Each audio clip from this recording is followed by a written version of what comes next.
নমস্কাৰ মই অপূৰ্ব ডেকে আপোনালোক আটাইকে মটিভেশ্যনেল এছামিজ চেনেলটোলৈ আন্তৰিক স্বাগতম জনাইছোঁ। আজি চিৰাকানিৰ ফোন অনুষ্ঠানত উপস্থিত আছে কেইজনমান মাটিৰ মানুহ, যিয়ে ভাত নোখোৱাকৈ থাকিব পাৰে কিন্তু গান নোগোৱাকৈ থাকিব নোৱাৰে। এইসকল মাটিৰ শিল্পীৰ পৰা মাটিৰ গোন্ধ থকা গীত আমি সকলোৱে উপভোগ কৰা হওক। তো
এইসকল লোকগীতৰ শিল্পীৰ সৈতে আমি চিনাকি হ'বৰ কাৰণে আগবাঢ়িছোঁ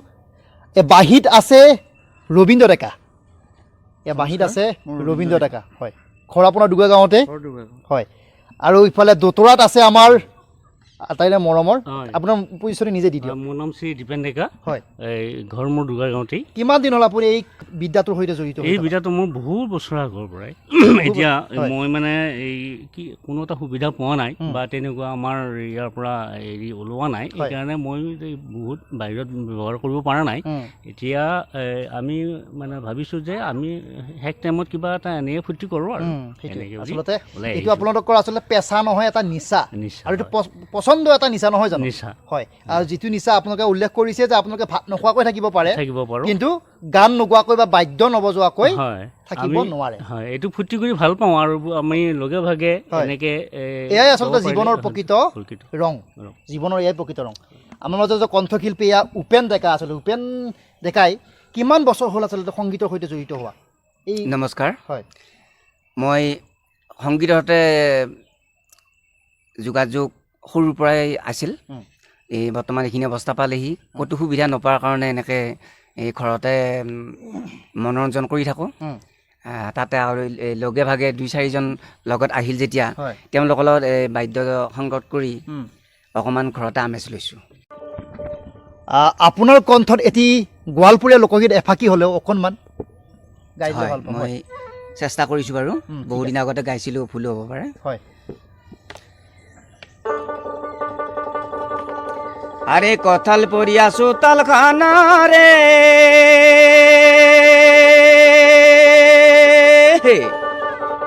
ওই মোর গড়িয়া দিবু ঢাকা রে ভাই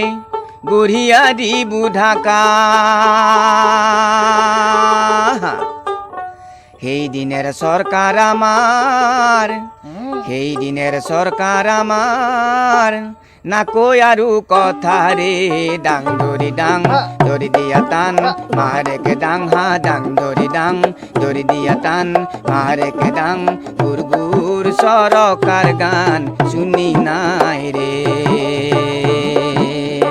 কথাল পড়িয়া চোতাল খানা রে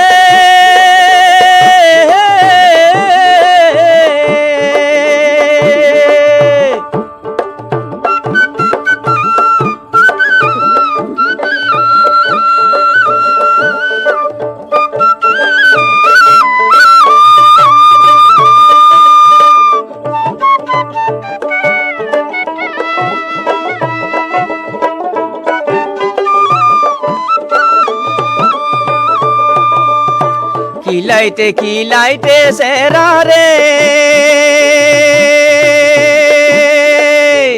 উমুর পিঠিতে পড়িল কুস রে ভাই পিঠিতে পড়িল সরকার দিনের কাছিয়া কয় কাইনার মজার ধুত রে ডাং ধরি ডাং ধরি দিয়া টান মারে কে ডাং হা ডাং ধরি ডাং ধরি দিয়া টান মারে কে ডাং সরকার গান শুনি নাই রে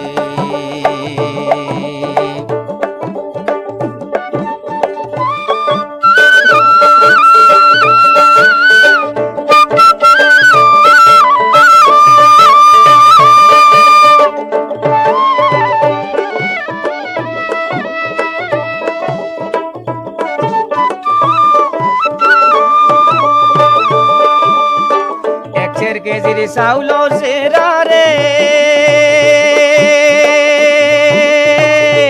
ওই মোর সরকার আগে দিলা রে ভাই সরকার আগে দিলা সেই দিনের সরকার আমার না কই আরু কথা রে ডাং দড়ি ডাং হা দড়ি দিয়া টান ডাং দড়ি ডাং দড়ি দিয়া টান মারে কে ডাং গুরগুর সরকার গান শুনি নাই রে কথাল পড়িয়া চোতাল খানা রে ওই মোর গড়িয়া দিবু ঢাকা রে ভাই গড়িয়া দিবু ঢাকা সেইদিনের সরকার আমার না কই আৰু কথা রে ডাং দরি দিয়া টান হা ডাং দরি দিয়া টান মারে কে ডাং গুরগুর সরকার গান শুনি নাই রে গুরগুর সরকার গান শুনি নাই রে কথাল পড়িয়া চোতাল খানা রে